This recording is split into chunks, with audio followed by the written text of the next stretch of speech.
Ak si niekto myslí, že sa ho nedotkne doba, v ktorej žije, tak je naivný hlupák, ktorého sa to už dnes dotýka najviac, len on to už nepozoruje, lebo stal sa súčasťou Matrixu. Dnes, vlastne to bolo už neraz a stále, chlieb a hry väčšine stačia, presne ako v starom Ríme, až zrazu prišiel koniec. Všetko do času, pravda na veky.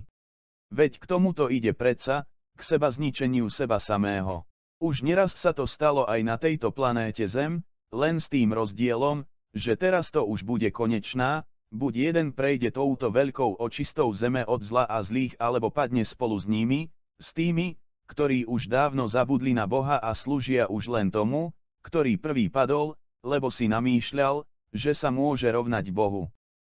Tu sa nehrá teraz o guľôčky, ale o bytie a či nebytie každého z nás.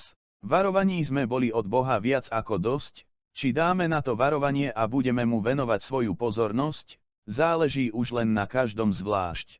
Nik za nami veru nebude plakať, nik smútiť, ak tú záverečnú skúšku nezvládneme.